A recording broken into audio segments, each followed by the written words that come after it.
Bonjour à toutes et à tous, bienvenue sur ce live vidéo sur le thème de l'ouverture internationale à l'EPF. J'ai le plaisir d'accueillir ce soir Stéphane Seiler, directeur du développement international à l'EPF, ainsi que deux étudiants de chez nous, donc Alexandre, actuellement un étudiant donc français en 4e année, et Luboš, un étudiant slovaque également en 4e année. Bonjour. Alors, on va être ensemble pendant environ 30 minutes. N'hésitez surtout pas à poser vos questions en direct, on essaiera de les traiter au fil de l'eau. Et le replay de la vidéo sera bien sûr disponible dès ce soir par mail et demain sur notre site internet si vous ne pouvez pas rester jusqu'à la fin. On va démarrer? Vous êtes prêts? Avec plaisir. Allez, c'est parti. Stéphane, peut-être avant de démarrer et de rentrer vraiment dans le vif du sujet des différentes questions qui vont nous être posées, est-ce que tu peux un petit peu nous expliquer quelle est la politique de développement international de l'EPF? Voilà, absolument. Donc, avec grand plaisir. Donc, vous savez, donc l'international est vraiment un sujet important en fait pour l'école. Donc, non seulement parce qu'on a un très bon classement dans les différents classements donc des écoles d'ingénieurs, etc. Donc, mais aussi parce que évidemment, donc le sujet nous tient beaucoup à cœur parce que c'est une véritable opportunité pour les élèves. Okay. Par contre, concrètement, donc on souhaite poursuivre notre rayonnement à l'international, à savoir vraiment promouvoir l'école, être visible à l'international, donc auprès des élèves étrangers, donc et évidemment donc créer des opportunités pour nos élèves, c'est clair, et ça va se traduire évidemment par une augmentation du nombre de doubles diplômes, hein, donc à l'école, par le nombre de départs donc à l'étranger, hein, donc Alexandre donc peut en témoigner, et évidemment donc par une augmentation du nombre des élèves étrangers donc à l'école, donc à l'EPF, voilà d'ici 2023. Voilà donc en tout cas un vaste chantier que nous poursuivons avec plaisir et enthousiasme. Ça se voit. Voilà. Alors concrètement, donc comment ça se passe l'expérience internationale à l'EPF? Est-ce que déjà c'est obligatoire? Alors, donc, effectivement, elle est, entre guillemets, obligatoire, mais j'aime pas trop le mot obligation, en fait, c'est plutôt une opportunité. Donc, tous les élèves, ils doivent effectivement, donc, passer au moins un semestre, donc, à l'étranger. Donc, c'est ce que nous appelons, donc, une expérience internationale pas obligatoire, voilà, donc, mais en même temps, donc, c'est une belle opportunité pour plein de raisons, donc, que j'aurai l'occasion de préciser. Voilà, en tout cas, donc, oui, elle est obligatoire, mais elle peut s'effectuer dans de multiples façons. Donc, bah justement, alors sous quelle forme elle s'opère cette voilà. Alors donc en gros, vous avez le choix entre passer ou effectuer un séjour dans une université partenaire, un peu Erasmus, c'est pas que Erasmus, mais en tout cas passer un semestre ou un peu plus même donc dans une université partenaire. Vous pouvez aussi effectuer des stages dans les entreprises ou des stages dans des laboratoires de recherche dans les universités ou ailleurs, dans des institutions de recherche, et pourquoi pas faire un double diplôme, hein, avec des partenaires dans une université partenaire qui va vous amener évidemment donc deux diplômes, le diplôme de l'EPF et le diplôme de l'université partenaire. Voilà, donc de nombreuses possibilités. À vous de choisir. Et du coup, Alexandre, toi, tu es parti donc très récemment. Oui. Et qu'est-ce que tu as fait? Alors moi, je suis parti le semestre précédent, donc là, je suis revenu il y a un mois, et je suis parti 6 mois, enfin 4 mois et demi en université, en Erasmus du coup, en Finlande. Enfin, et tu peux un peu nous parler, nous raconter comment sont passés tes premiers pas là-bas, quelle expérience tu as vécue? C'était assez particulier les premiers pas, qu'au moment où on arrive dans le pays, comme on est tout seul, on est un peu livré à soi-même, ça fait vraiment comme si on partait à l'aventure de nous-mêmes. En plus, même si on reste en Europe, la vie sur place est assez différente. Il y a tout le monde qui se déplace à vélo. Tout est très adapté pour les personnes handicapées. Donc, c'était assez particulier au début, mais ça, je me suis bien amusé. Et il fait froid aussi. Et toi, Luboš, donc du coup, tu es slovaque et Oui. tu es là depuis combien de temps? Ça fait six mois que je suis en France. Et donc, tu nous as rejoint pour intégrer quel major? C'est majeur aéronautique et espace. D'accord. Et donc, tu es là pour combien de temps? Je veux rester pour 2 années pour finir mon majeur ici à Robert. Et comment ça se passe alors du coup, ta vie à Paris, ton arrivée en France? Je l'aime beaucoup. Et en plus, la France, c'est un pays très belle, donc je suis content de pouvoir être ici. Et en plus, j'étudie ce que je veux. Et ça se passe bien? Tu te sens bien dans les cours par rapport au français, à l'anglais, aux matières enseignées? Franchement, je sens pas la différence. Je sens pas que je suis étranger ici. Tu te sens bien Tout le intégré? monde, Ouais. oui, je suis bien intégré, tout le monde m'aide, tout le monde parle avec moi, donc c'est super, vraiment. Okay. Et je pense qu'on peut le féliciter en fait pour son français, oui. Et oui, j'adore mon français. Stéphane, du coup, Oui. est-ce que tu peux un peu nous, donc par exemple dans le cas d'Alexandre qui est parti en échange, est-ce que tout le monde peut partir où il veut? Comment ça se passe?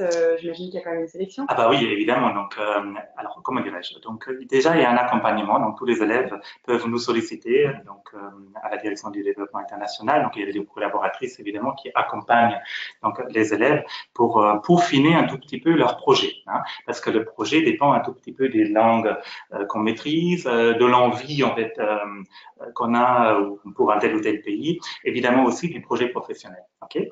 Mais ensuite évidemment il y a un jury international. Donc qui pour les séjours dans une université à l'étranger. Donc ce jury international permet après de faire la sélection parce qu'on a quand même un regard sur, on va dire, le niveau académique, on a un regard quand même sur la maîtrise des langues, etc. Et surtout, il faut trouver une adéquation le nombre de places disponibles entre les destinations et les candidats. Et ça nous permet aussi vraiment de trouver la bonne destination pour le bon profil, voilà, et surtout de bien accompagner les élèves et garantir vraiment la qualité du séjour. Très bien. Et où est-ce qu'on peut partir? Oula, alors où est-ce qu'on peut partir? Alors donc vous pouvez partir pratiquement, alors voilà, donc le monde vous est ouvert. Okay, donc vous pouvez partir évidemment dans des destinations donc avec lesquelles, dans des universités avec lesquelles on a des partenariats. Donc très souvent on conclut des accords d'échange, des accords de coopération et les universités nous réservent des places pour nos étudiants. Et nous faisons pareil. Hein, voilà.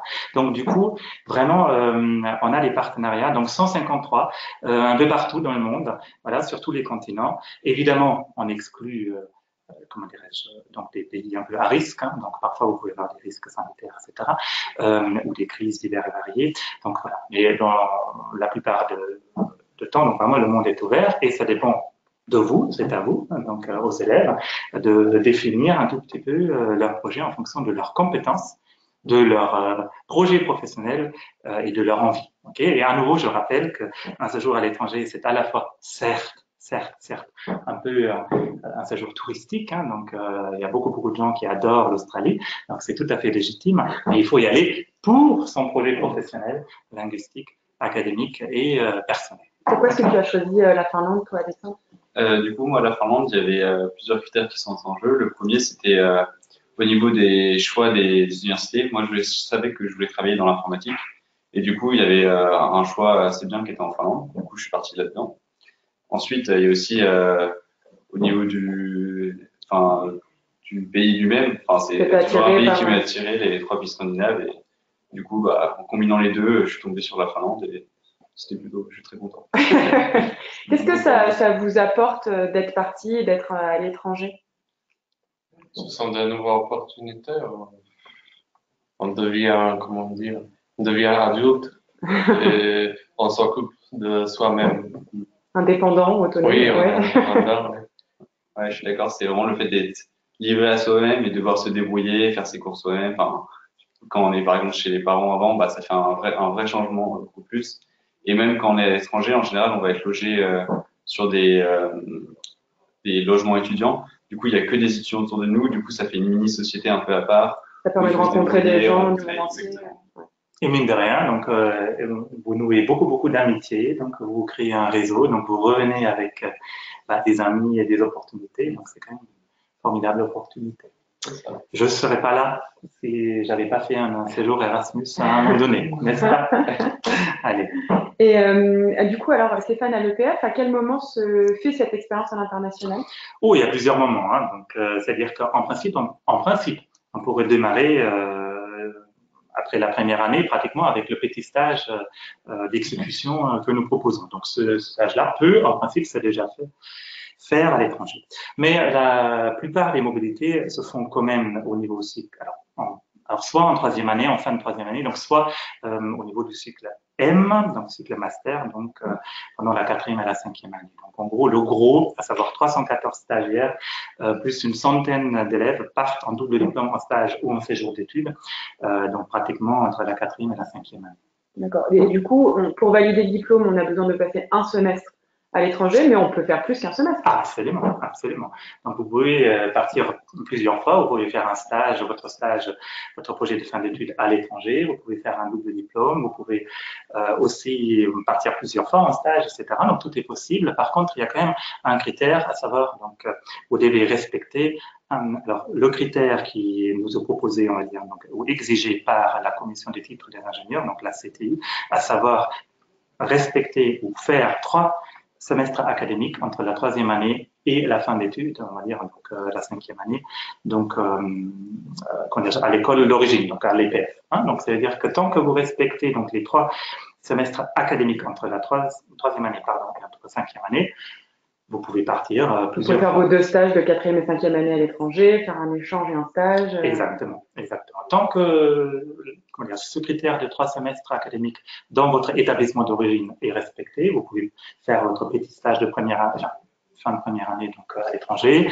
Vous pouvez repartir pour le projet de fin d'études. Vous pouvez combiner un séjour d'études et un stage. Tout est possible tant que ce critère est respecté. En revanche, pour valider un semestre à l'étranger, il faut que ce soit un semestre consécutif, c'est-à-dire un peu 4-5 mois consécutifs et non pas juste un mois en première année, un mois en deuxième année. Non, absolument. Donc, c'est vraiment un semestre complet. Okay. D'accord. Donc, vous ne pouvez pas morceler les différents séjours. Ok.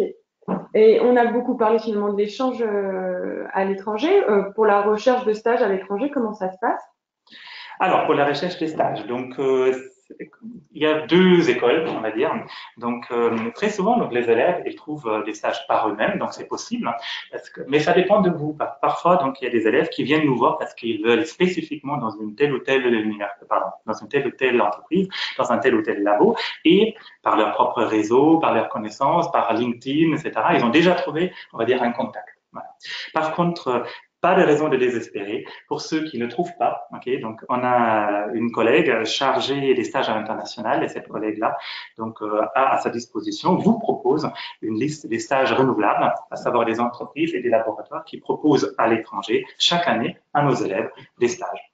Donc pas de raison pour désespérer. Donc vous allez tous trouver, mais évidemment donc il y a on va dire une coopération donc entre nous et les élèves, à savoir parfois ils trouvent par eux-mêmes, parfois c'est le réseau, parfois c'est LinkedIn et parfois c'est nous, on va dire. Donc en tout cas, on vous accompagne et il y a une personne dédiée pour vous aider à trouver ces stages. Ok. Voilà. On a Anaïs qui nous demande en direct, alors une question qui est quand même liée à l'international, qui demande s'il y a plusieurs langues vivantes obligatoires à l'école. Alors, plusieurs langues vivantes, oui. Obligatoire, non. Donc, alors l'anglais est obligatoire, donc c'est sûr. Donc, vous devez même prouver donc votre niveau d'anglais d'ici la diplomation. Par contre, vous avez la possibilité d'apprendre une deuxième langue vivante. Et donc, ça peut être, vous avez le choix entre 5 ou 6. Voilà.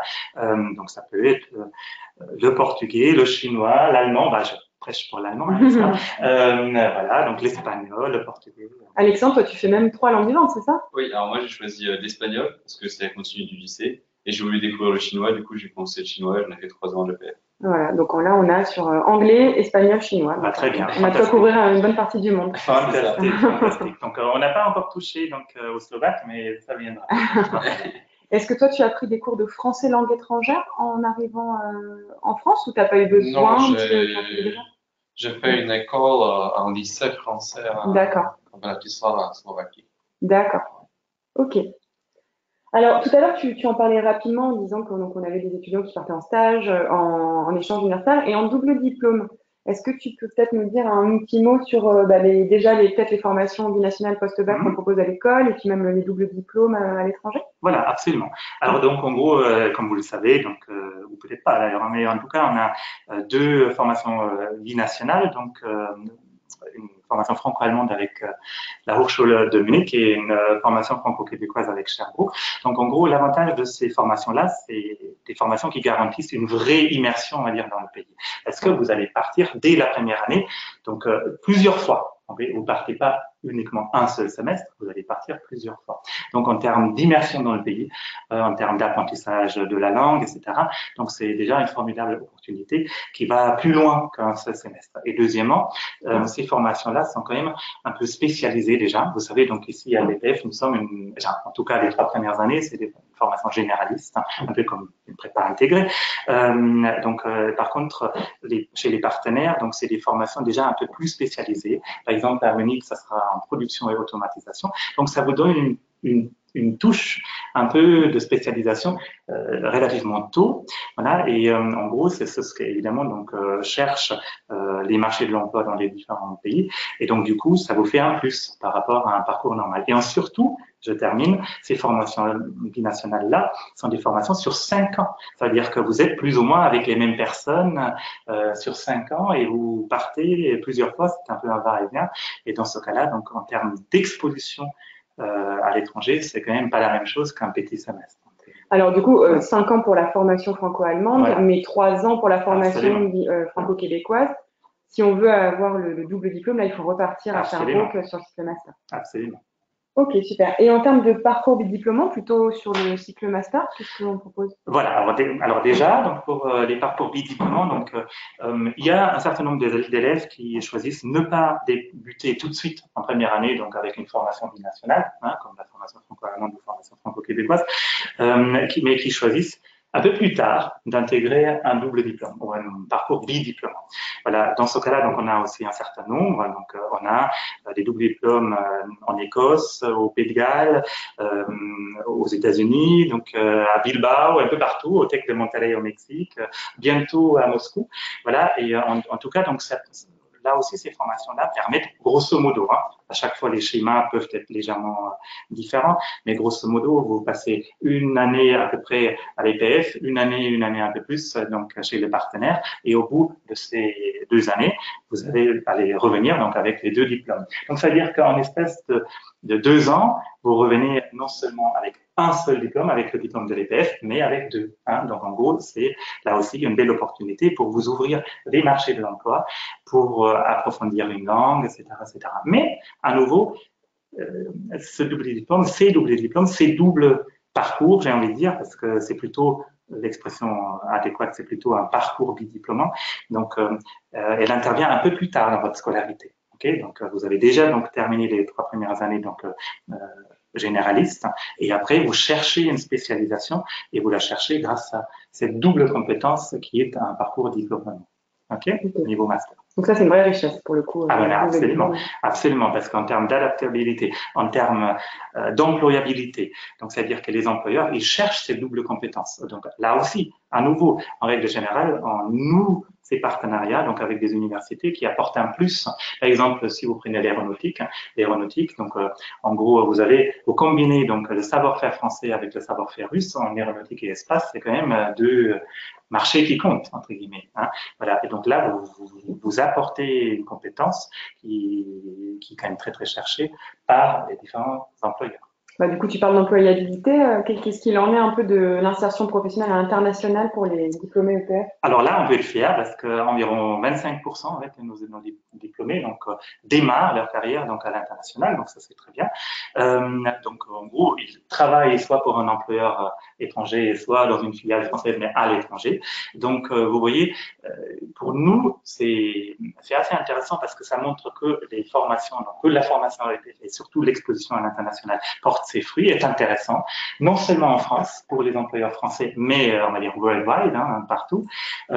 Et n'oubliez pas, ça montre aussi que le semestre obligatoire donc à l'étranger, donc cette belle opportunité a porté ses fruits. Donc, le semestre ou le double diplôme, on va savoir. Donc ces personnes-là ont acquis un certain nombre de compétences, ils se sont ouverts des portes qui après ont apporté des fruits et d'ailleurs qui maintenant nous constituent un réseau des anciens. Et d'ailleurs donc ce réseau bénéficiera, on va dire, donc aux nouveaux, puisqu'ils ont des personnes de contact sur place qui peuvent leur donner des conseils et profiter de ce réseau.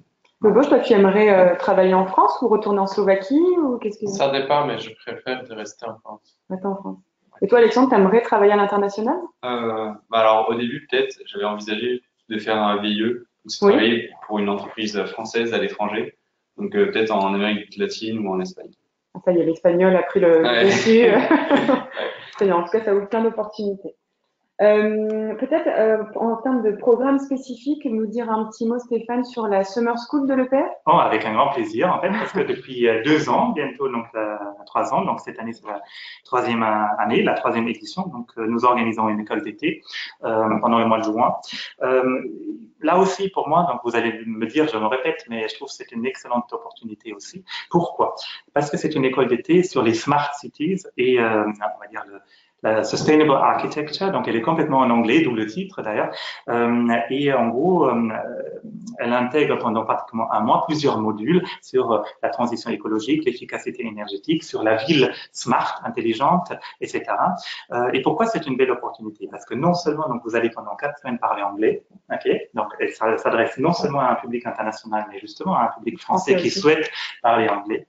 Vous allez être dans un groupe international, donc vraiment il y a des étudiants qui viennent du monde entier. On avait des étudiants de la Jordanie, de la Chine, du Ghana, de la Belgique, du Chili, donc vraiment un peu partout, d'Australie d'ailleurs aussi. Donc vous allez pendant 4 semaines. Ça peut être une semaine aussi, hein, donc il y a 4 modules, vous pouvez faire les 4, vous pouvez faire un module, 2 modules, 3 modules, etc. Et en tout cas, ça vous permet de travailler dans un groupe international sur une thématique précise en anglais.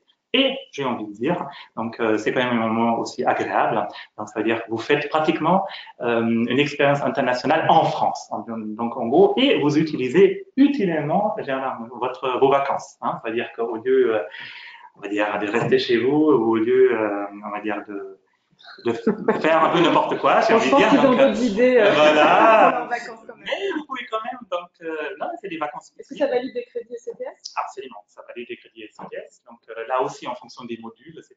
Donc ça dépend du nombre de modules que vous faites, mais évidemment, donc il y a des crédits ECTS attachés à ces modules. Donc du coup, ça peut vous pouvez valider, on va dire, cette école d'été à travers les différents crédits. Mais à nouveau, c'est vraiment quelque chose d'intéressant et utile parce que vous allez travailler, donc acquérir des compétences, améliorer votre anglais si besoin, rencontrer des profs qui viennent de partout, vous faire des amis. Et tout cela, le mois d'été, quand il fait beau, faire quelques visites aussi, des visites sur site d'ailleurs et des visites évidemment aussi un peu culturelles. Donc, je pense que c'est vraiment une belle opportunité. Je crois qu'il veut que vous vous inscriviez. C'est clair, c'est clair. Okay. Non, mais parce que j'y crois vraiment. Donc, je pense que c'est un beau produit. Ça a démontré depuis 2 ans et demi, bientôt 3 ans, donc en gros, son utilité et son succès. Donc, je pense que pour les étudiants, donc, voilà. Et j'aurais bien aimé de le faire. Bon, à mon époque, ça n'existait pas tellement, ce modèle. Donc, voilà. Mais en tout cas, j'invite tout le monde, je vous invite de faire cette expérience-là. Ok, bon, ben, on aura senti la passion pour cette Summer School. On est encore ensemble quelques minutes, donc n'hésitez pas à envoyer toutes vos questions en direct. Alors, on a quelques questions. On a une question donc de Sandra, donc mon Lou Bosch en est un peu le témoin, mais qui demande si on reçoit beaucoup d'étudiants étrangers à l'EPF. Alors, donc, ça dépend de là aussi, donc, de quel programme on parle, parce que je dirais, donc, on reçoit à peu près, donc, une soixantaine en séjour séjour d'études, voilà. Par contre, vous avez aussi les doubles diplômes, etc. Vous avez évidemment la formation généraliste et tout ça. Donc, j'ai envie de dire, donc, les étudiants étrangers, donc, à l'école, vous êtes autour de 15% à peu près. D'accord. Et on a une autre question donc de Eric qui demande si pour partir à l'étranger en échange, il faut nécessairement parler la langue du pays ou est-ce que l'anglais suffit? Non. Parce que toi, tu parlais pas finlandais, j'imagine. Allez, voilà. Je parle toujours pas très bien. Exactement. Anglais, c'est aussi. Alors, donc, honnêtement, donc, avec l'anglais, on se débrouille. Donc, de plus en plus d'universités, donc, à l'étranger, donc, proposent des cours, des parcours, des programmes en anglais. Donc, pas de problème dans un monde académique, voilà. Par contre, j'ai envie de dire, donc, il y a toujours quelques partenaires qui proposent quand même des cours dans la langue du pays, c'est normal. Et donc, en gros, si on maîtrise la langue du pays, hein, ou si on l'apprend, en tout cas, donc, vous pouvez quand même avoir le plaisir, donc, de faire des cours dans la langue du pays, et donc du coup, vous allez élargir votre choix. C'est simple. Hein. Et d'ailleurs aussi, c'est plutôt sympathique d'apprendre la langue du pays, parce que si vous allez un jour au supermarché ou au sauna en Finlande, etc., c'est quand même chouette de pouvoir dire 3-4 mots dans la langue du pays. Mais c'est sûr que c'est toujours plus compliqué quand c'est une langue qu'on n'a pas du tout appris. Et voilà, c'est plus intuitif que d'autres. C'est pas un obstacle pour partir à l'étranger. En tout cas, l'anglais permet déjà de toucher un très très grand nombre de pays. Absolument, absolument.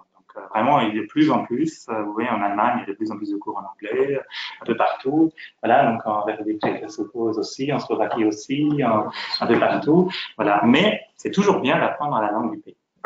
En plus. Ouais. Alors, c'est moi qui ai plutôt une question, mais c'est comment est-ce qu'est valorisé un peu l'international sur les différents campus de l'école? Sur les différents, donc alors nous on essaye de plus en plus auprès des étudiants. Voilà, on essaye de plus en plus de faire ce qu'on appelle l'internationalisation at home, donc à la maison. Et donc en gros on commence par des conférences, on va dire. On invite de plus en plus des conférenciers étrangers à profil international, etc. Donc pour justement vous donner envie, vous exposer à ces profils-là. Première chose. Deuxièmement, donc il y a aussi des associations, donc des associations d'étudiants, donc comme la European Student Network et Agora, etc., donc sur le campus de Troyes, sur le campus de Sceaux et bientôt sur le campus de Montpellier. Donc, c'est des associations qui, justement, militent pour une meilleure intégration, un bon accueil de nos élèves étrangers. Donc, Lou Gauche peut en témoigner, j'espère en tout cas. Voilà. Et effectivement, donc, on souhaite de plus en plus que nos élèves rencontrent les étudiants en échange et qu'ils rencontrent aussi ceux qui reviennent. Vous voyez bien, d'ailleurs, Alexandre, il témoigne maintenant de son expérience. Donc, du coup, pour préparer les élèves pratiquement déjà quand ils sont à l'EPF à leur départ à l'étranger et justement pour leur donner envie et pour internationaliser de plus en plus notre école. Ok, super. Bon, bah, on arrive au terme de ce live. Peut-être Stéphane, si tu as un petit mot juste pour conclure. Alors, un mot de conclusion, donc à nouveau, donc je pense que j'ai assez parlé, trop parlé, donc mais en tout cas, vous voyez, donc c'était un sujet passionnant, donc je suis convaincu que c'est une formidable opportunité pour tous les élèves de partir à l'international. Par contre, ça se prépare. Donc, vraiment anticiper, préparer votre séjour pour avoir vraiment le pays qui vous intéresse et qui peut être adéquat à votre projet professionnel. Et surtout, je passe la parole une dernière fois pour une dernière phrase donc à nos deux étudiants. Donc, sollicitez des étudiants qui sont là parce qu'ils ont une formidable ressource, ils peuvent vous donner plein de conseils et vous donner envie pour n'est-ce pas? Vous avez déjà un petit mot? Je suis complètement d'accord. C'est vraiment une opportunité. Si on a la possibilité de faire des études à l'étranger, il faut le faire, c'est sûr. Ah oui, c'est quelque chose qu'on va juste jamais oublier et qui nous marquera toujours. Allez-y si vous pouvez. Venez à l'EPF, alors comme exactement. Ça, vous pourrez. Un grand merci à tous les trois pour avoir dédié un petit peu de votre temps pour ce live. Vous trouverez le replay disponible dès demain sur notre site internet. N'hésitez surtout pas à faire un petit tour sur notre site pour savoir un petit peu tout ce qu'on fait à l'international et à nous contacter si vous avez la moindre question. Bonne chance à tous pour l'intégration, pour le bac et pour l'intégration dans les études supérieures l'année prochaine. Merci à tous, bonne soirée. Au revoir.